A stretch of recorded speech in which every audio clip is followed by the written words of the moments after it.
The movie opens with a woman named Drasa, a skilled young sniper working for Russia. She's currently hiding within the trees and notices a plane approaching in the distance. From there, a couple steps out and Drasa wastes no time in taking the man down with a precise shot. Elsewhere, we meet an American man named Levi, who's suffering from insomnia and sitting alone at the beach. The next morning, he receives a message to report to the Marine base, and we learn that Levi is a retired military sniper specialist. Upon his arrival, Levi meets with a high-ranking official named Bartholomew, and it is revealed that, although retired, Levi now operates as an independent gun for hire for anyone willing to meet his price. Bartholomew is impressed by his flawless record and is also pleased to learn that Levi has no girlfriend or family to grieve if something were to happen to him. With that in mind, she assigns him an important year-long mission, which Levi accepts without hesitation. Meanwhile, Drasa returns to her home country, Lithuania, and meets her father at her mother's grave. She hands him the bullet casing from her last mission and admits that the killing is beginning to take a mental toll, but he comforts her by reminding her of all the terrible things the man had done.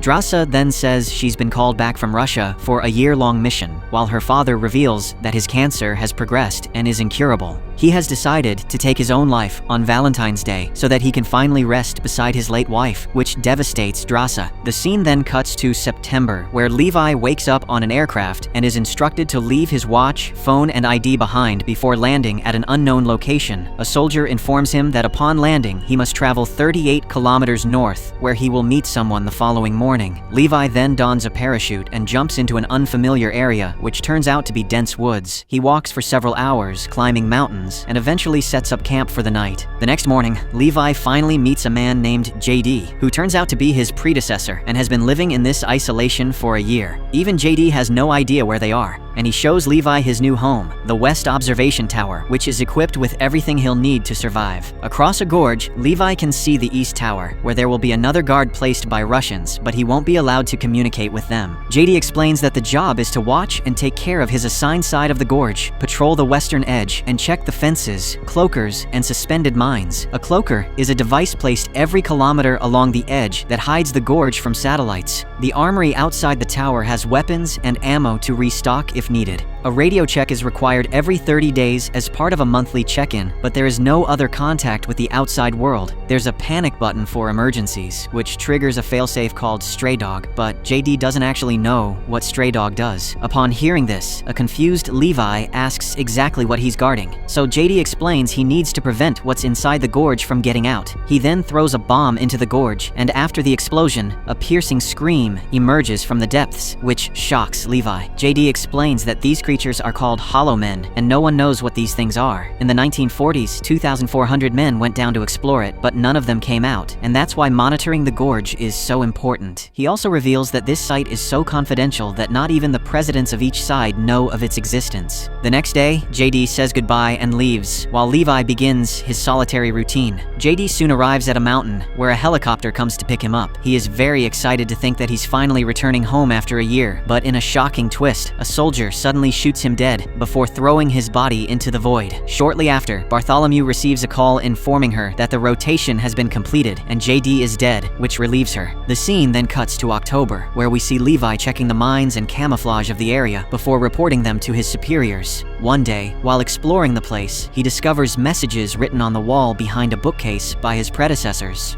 Later, while working in the garden, he hears some noises, and upon looking through binoculars, he notices a woman in the distance. She turns out to be none other than Drasa, who is revealed to be the guard of the East Tower. That night, Levi wakes up from a nightmare and soon cuts his foot on a broken glass. While he is tending to the wound, he catches another glimpse of Drasa and notices that she has been watching him through binoculars. The scene then cuts to a month later, where we see that it's Drasa's birthday and she is getting bored. She notices Levi through binoculars watching her, so she decides to break the rules and asks his name by scribbling on a placard. Levi responds by writing that they're not supposed to communicate, but Drasa says it's her birthday, so she'll do whatever she wants. Levi is amused by this, and the two introduce themselves to each other by writing and even toast together for her birthday. Next, Drasa puts on some loud music and begins dancing before asking Levi to dance as well, but he explains that he isn't a good dancer and that his only skill is shooting, so the two briefly indulge in a display of their skills. However, their fun is suddenly interrupted when they hear strange noises. Drasa is taken aback when she sees creatures that look like zombies and have roots growing all all over them, climbing toward the west tower. They turn out to be the Hollow Men, and the two snipers quickly spring into action, opening fire. Next, Levi quickly causes an explosion that takes out many of the Hollow Men. Just when they think it's over, more creatures begin climbing Drossa's tower as well. The two snipers do their best to stop them, and soon, a creature falls on a mine, causing an explosion that sends a shard hitting Drossa. She is badly wounded, but she and Levi now attack with a machine gun to eliminate the creatures on both sides. After firing several rounds, the two finally manage to kill everyone and regain control of the situation. At dawn, Levi watches Drossa treating her wound, and she tells him that it was the best birthday of her life. The next day, Levi repairs the damage and replaces the mines, when suddenly, a drone-like creature appears, hovering for a moment before flying away. The scene then cuts to December, where Drossa is sadly playing a Christmas carol on the piano. She soon goes to check on Levi and notices that he has decorated a Christmas tree and left her a message wishing her a Merry Christmas, which makes her smile. From then on, they begin interacting every day and form a very close bond. They spend their free time drinking, playing chess from a distance, and finding comfort in each other amidst the isolation and danger. The scene then shifts to Valentine's Day, where Drossa looks at her father's pictures and cries as he is going to end his life on this day. Levi asks if she's okay, and she simply responds that she wishes he could be with her on this difficult day. This leaves him very sad, and he notices a message written on the wall by one of his predecessors, which says that only those who risk going far discover how far they can go. He then decides to take the risk and visit Drossa, even though it is strictly prohibited. Next, Levi takes a missile and cleverly modifies it by replacing the explosive with a rope. He fires it, and soon Drossa secures the other end to a tree. That creates a zip line for him to cross. Levi then asks if she wants to have dinner tonight, to which Drossa lights up with excitement and agrees. In the evening, Levi gets ready carefully and even picks some flowers before heading to the other side using the zip line. Upon his arrival, the two finally meet in person for the first time, and Levi gives her the flowers before complimenting her on how pretty she is. Afterward, the two have dinner together and talk about their shooting records and other personal details. They discuss where they might be, and Levi is certain they must be somewhere in the northern hemisphere, based on the seasons. Levi is very curious about the mystery of the Hollow Men, but Drossa isn't too concerned, saying that her father always advised her that knowing too much can sometimes lead to trouble. At night, she puts on some music, and the two begin having a romantic dance together.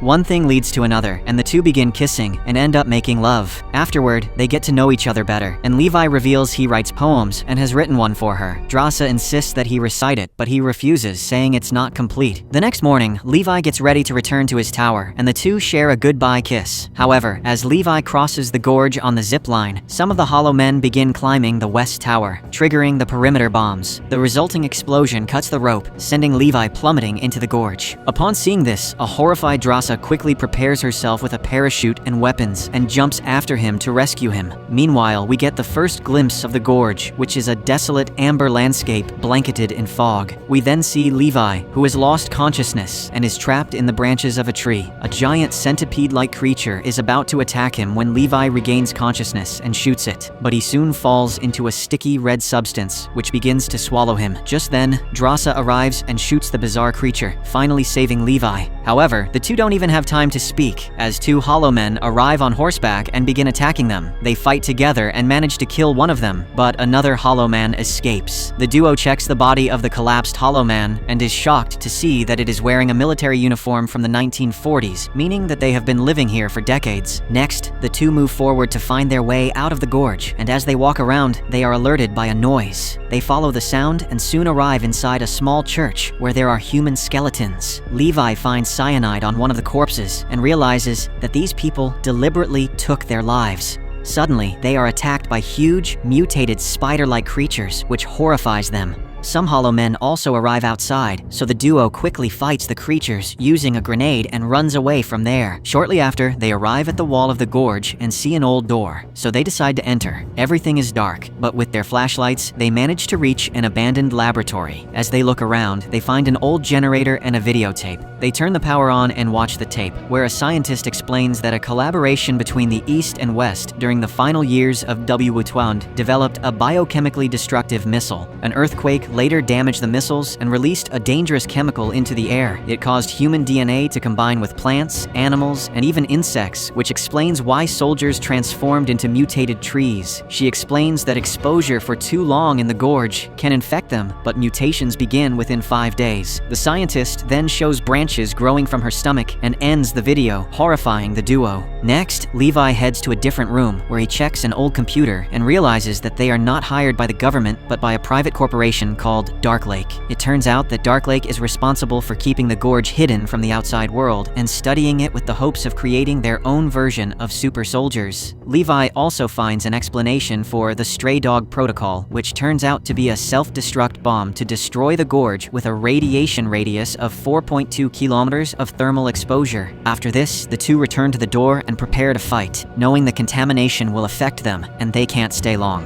Drasa suddenly realizes that her backpack has been stolen, showing them that these creatures act with strategy. The two use smoke grenades to distract the creatures and make their escape, but Drasa is quickly seized by a hollow man who drags her away. Late, Drasa wakes up to find herself tied up while a hollow man is torturing her. She begins to fight the creature, but it is much stronger and overpowers her. Regardless, Drasa dodges its attacks and uses fire to burn the creature's roots until Levi appears and shoots the man. After the creature collapses, Levi checks its uniform and is shocked to realize he was the first soldier to guard the West Tower. Shortly after, the duo finally finds an armory, which contains old wartime jeeps equipped with powerful winches. They drive one of the jeeps to the spot where the zip line was last seen. They plan to attach the zip line to the jeep's winch, drive along the eastern wall, and use it to pull themselves out of the gorge. However, as the two proceed to leave, many hollow men approach the jeep and try to pull them down. Drasa tries to drive the vehicle while Levi shoots the monsters away. However, in the end, the duo manages to cut the propane tank and set it on fire before releasing the jeep. As they finally approach the eastern wall, they watch as the jeep explodes, taking the creatures with it. As they recover from their terrifying ordeal, the couple realizes they must destroy the gorge to finally end the nightmare. In the meantime, Levi has to return to the West Tower for his scheduled monthly check-in with the boss. They agree to quarantine separately for 5 days, and if all goes well, meet again in a week. Drasa then says she has a hiding place in France and that the two of them could run away together, to which Levi agrees. Before he zips across on a new cable, Levi tells Drasa that he loves her, which surprises her. When his monthly radio call comes, Bartholomew speaks with Levi, demanding to know why he entered the gorge. Levi insists that he didn't, which leads her to assume that Drasa was the one who broke in. She orders Levi to neutralize her, and he reluctantly agrees. However, unbeknownst to him, she already knows that Levi and Drasa entered the gorge together and is planning to kill them both. The next day, we see Levi and Drasa doing their tasks while communicating with each other from a distance. They set up bombs on the cloakers that surround the gorge for some reason. Drasa then writes on a placard and tells Levi that she loves him too, which makes him smile. But soon, they notice a helicopter in the sky and immediately realize something is wrong, so they run away in separate directions. Meanwhile, Bartholomew is at the West Tower and orders her men to kill the duo by any means necessary. But soon, she notices a message written on the wall by Levi that says, "There are 3 things that cannot be hidden for long: the sun, the moon, and the truth." With perfect timing, Drasa and Levi, positioned 3.9 kilometers from the gorge, fire at opposite ends and strike the bombs wired to the cloakers. The charges detonate and shatter the cloakers, which finally expose the gorge. The blast immediately triggers the stray dog protocol, forcing Levi and Drasa to sprint through the forest to escape the deadly thermal fallout. Upon realizing what's happening, Bartholomew tries to escape the blast radius in her helicopter with her team. However, it proves futile as the explosion knocks the aircraft violently off course and sends it hurtling to its death. Meanwhile, Levi and Drasa run as quickly as possible to escape the bomb themselves. Drasa easily clears the radius, but Levi's fate is uncertain after he leaps into a body of water to escape the explosion. Later, we see Drasa find a letter in Levi's jacket, instructing her to open it at sunset if he doesn't make it. In the next scene, we see Drasa arriving in France at the spot where she and Levi had planned to meet, but he doesn't show up. She opens Levi's letter and realizes it contains the poem he wrote for her, which makes her deeply emotional. The scene then cuts to April, where we see Drasa working at a luxury hotel as a waitress. While serving a group of customers, she suddenly spots Levi sitting at one of the tables and is shocked. The couple finally reunites tearfully, and Drasa teases Levi that he beat her record with his 3,900-meter shot. The two then share a kiss as the movie comes to a heartwarming ending.